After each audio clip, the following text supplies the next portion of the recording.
আজকে আমি বিরিয়ানি রান্না করব। তো তেল দিয়ে দেই।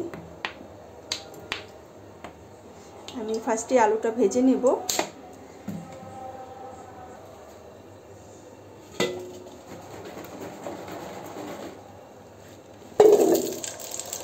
নতুন আলু দিয়ে বিরিয়ানি মজাই হবে। চিন্তা করি।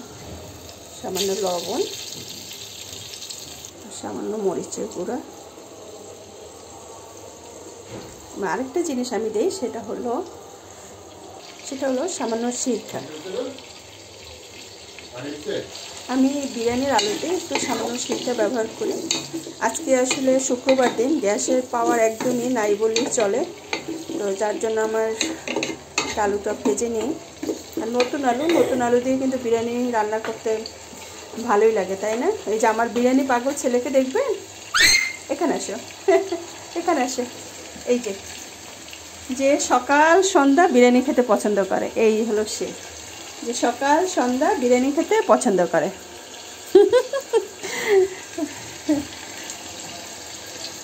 হ্যাপি আইটা গরম পানি বিরিয়ানি রেডি। আমাদের আলুটা ভাজা হয়ে গেছে। এবার আমরা বিরিয়ানি আলু ভাজা হয়ে গেছে। আলুটা তুলে নিই।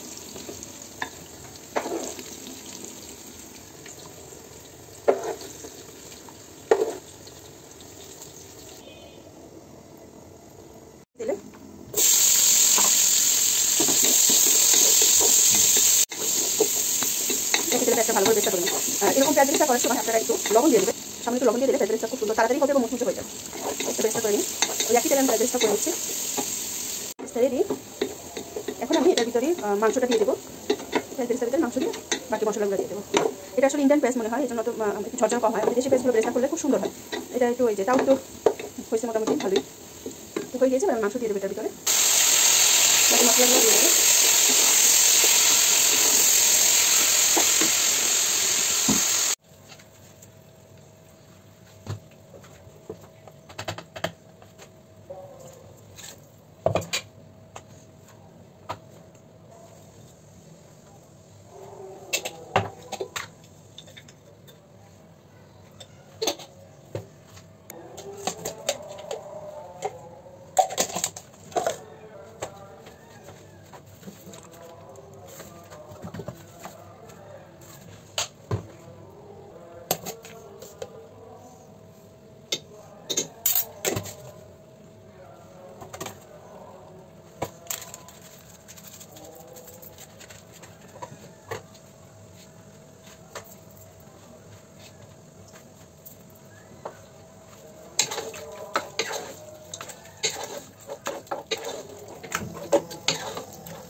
সুন্দর একটা কালার আসছে।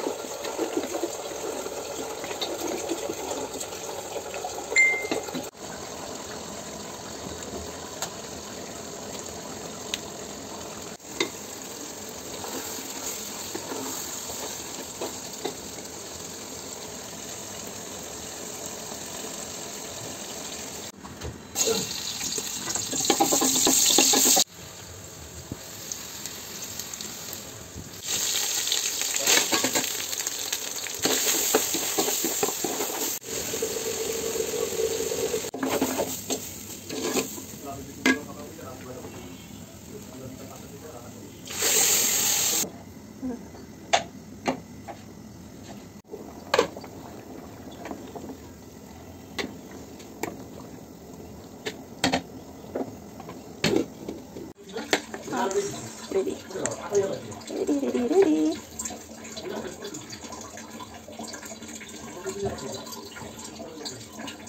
আমাদের বিরিয়ানি রেডি, এখন আমরা খাবো। শেরান, তুমি কি হাত দিয়ে খাবে আজকে?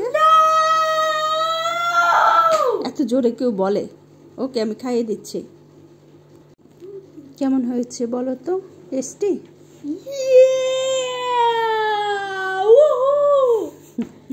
টেস্টি হয়েছে তাই না?